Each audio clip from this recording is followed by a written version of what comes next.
Subscribe ಆಗಿ ನನ್ನ ಚಾನಲ್ಗೆ. ಪಕ್ಕದಲ್ಲಿರೋ ಬೆಲ್ ಬಟನ್ ಇದೆಯಲ್ಲ ಇದನ್ನು ಕೂಡ ಪ್ರೆಸ್ ಮಾಡಿ. ಹಾಯ್ ಹಲೋ ನಮಸ್ತೆ ಎಲ್ಲರಿಗೂ ಸ್ವಾಗತ ಮತ್ತೊಮ್ಮೆ ನಮ್ಮ ಚಾನಲ್ಗೆ.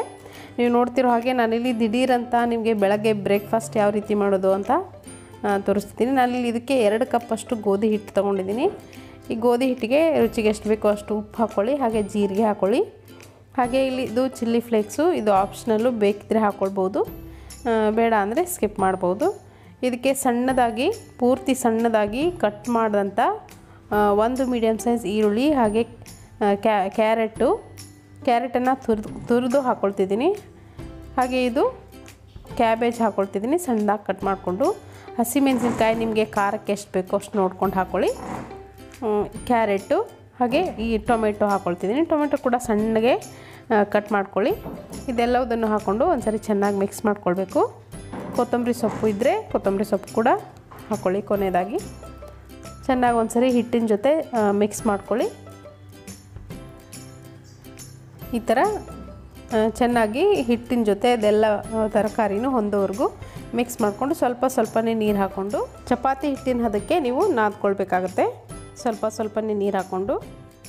ಫ್ರೆಂಡ್ಸ್, ನನ್ನ ವೀಡಿಯೋಸ್ಗಳು ನಿಮಗೆ ಇಷ್ಟ ಆಗ್ತಿದೆ ಅಂದರೆ ಒಂದು ಲೈಕ್ ಒತ್ತಿ. ಈ ಥರ ಹೊಸ ವೀಡಿಯೋಸ್ಗಳಿಗಾಗಿ ಸಬ್ಸ್ಕ್ರೈಬ್ ಮಾಡ್ಕೊಳ್ಳಿ, ಹಾಗೆ ಬೆಲ್ ಬಟನ್ ಕೂಡ ಪ್ರೆಸ್ ಮಾಡಿ. ಇವಾಗ ನೋಡ್ತಿರ್ಬೋದು ಈ ಹದಕ್ಕೆ ನಾನು ನಾದ್ಕೊಂಡು ಮುಚ್ಚಳ ಮುಚ್ಚಿ ಒಂದು 15 ನಿಮಿಷ ಬಿಡ್ತೀನಿ ರೆಸ್ಟ್ಗೆ. ಇವಾಗ ನೋಡ್ತಿರ್ಬೋದು ಒಂದು 15 ನಿಮಿಷದಿಂದ ಚೆನ್ನಾಗಿ ನೆನೆದಿದೆ, ಸ್ಮೂತ್ ಆಗಿದೆ ಹಿಟ್ಟು, ತುಂಬಾ ಮೃದುವಾಗಿದೆ. ಇವಾಗ ಇದರಿಂದ ಸ್ವಲ್ಪ ನಿಮಗೆ ಯಾವ ಆಕಾರಕ್ಕೆ ಬೇಕೋ, ಯಾವ ಸೈಜ್ನಲ್ಲಿ ಬೇಕೋ ಚಪಾತಿ ಸ್ವಲ್ಪ ಹಿಟ್ಟು ತಗೊಂಡು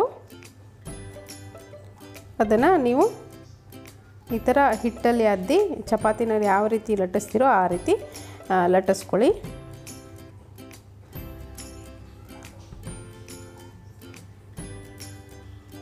ನಾನಿಲ್ಲಿ ಒಂದು ಚಿಕ್ಕ ಆಕಾರಕ್ಕೆ ಮಾಡ್ಕೊಳ್ತಿದ್ದೀನಿ.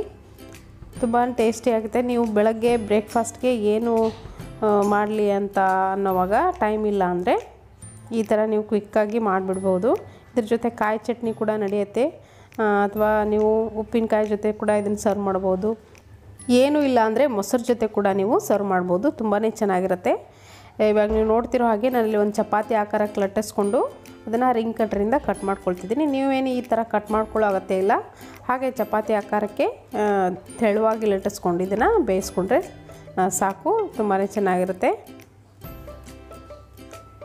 ಚಪಾತಿ ಥರ ಚೆನ್ನಾಗಿ ತೆಳುವಾಗಿ ಲಟ್ಟಿಸ್ಬೇಕಂದ್ರೆ ನೀವು ಈ ವೆಜಿಟೇಬಲ್ಸ್ ಏನಿರುತ್ತೆ ಸಣ್ಣದಾಗಿ ಕಟ್ ಮಾಡ್ಕೊಳ್ಬೇಕಾಗತ್ತೆ. ಆವಾಗ ನಿಮಗೆ ಈಸಿಯಾಗಿ ತೆಳುವಾಗಿ ಆಗುತ್ತೆ, ಎಲ್ಲೂ ಕಟ್ಟಾಗಲ್ಲ. ನಾನು ಇದೇ ಥರ ಮಾಡ್ಕೊಂಡು ಇಟ್ಕೊಂಡಿದ್ದೀನಿ. ನೋಡ್ತಿರ್ಬೋದು ತವೆ ಕೂಡ ಕಾಯ್ದಿದೆ. ಇವಾಗ ಹಾಕ್ಕೊಂಡು ಚೆನ್ನಾಗಿ ಬೇಯಿಸ್ಕೊಳ್ಳೋಣ 2 ಬದಿನೂ.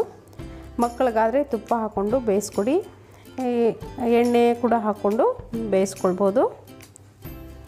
2 ಬದಿನೂ ಸ್ವಲ್ಪ ಚೆನ್ನಾಗಿ ಬೇಯಿಸ್ಕೊಳ್ಬೇಕಾಗತ್ತೆ. ವೆಜಿಟೇಬಲ್ಸ್ ಎಲ್ಲ ಹಾಕಿರೋದ್ರಿಂದ ಸ್ವಲ್ಪ ಜಾಸ್ತಿ ಹೊತ್ತೇ ಬೇಯಿಸ್ಕೊಳ್ಳಿ. ಒಂದು ಮೀಡಿಯಮ್ ಫ್ಲೇಮ್ನಿಟ್ಟು ಬೇಯಿಸ್ಕೊಳ್ಳಿ. ಕ್ರಿಸ್ಪಿಯಾಗಿ ಕೂಡ ಚೆನ್ನಾಗಿರುತ್ತೆ. ಇದು ಕ್ರಿಸ್ಪಿಯಾಗಿದ್ದರೂ ಕೂಡ ತುಂಬಾ ಚೆನ್ನಾಗಿರುತ್ತೆ. ಟೀ ಜೊತೆ ಕೂಡ ನೀವು ಸರ್ವ್ ಮಾಡ್ಬೋದು.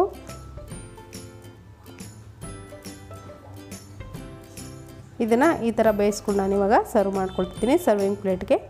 ಸೊ ನೋಡಿದ್ರಲ್ಲ ಕ್ವಿಕ್ಕಾಗಿ ಯಾವ ರೀತಿ ಬ್ರೇಕ್ಫಾಸ್ಟ್ ಮಾಡೋದು ಅಂತ. ಈ ರೆಸಿಪಿ ನಿಮಗೆ ಇಷ್ಟ ಆಗಿದ್ರೆ ಲೈಕ್ ಒತ್ತಿ ಮೇಲ್ಗಡೆ. ಹಾಗೆ ನನ್ನ ಚಾನಲ್ಗೆ ಇನ್ನೂ ಯಾರು ಸಬ್ಸ್ಕ್ರೈಬ್ ಆಗಿಲ್ವೋ ದಯವಿಟ್ಟು ಸಬ್ಸ್ಕ್ರೈಬ್ ಆಗೋದನ್ನು ಮರಿಬೇಡಿ. Thank you.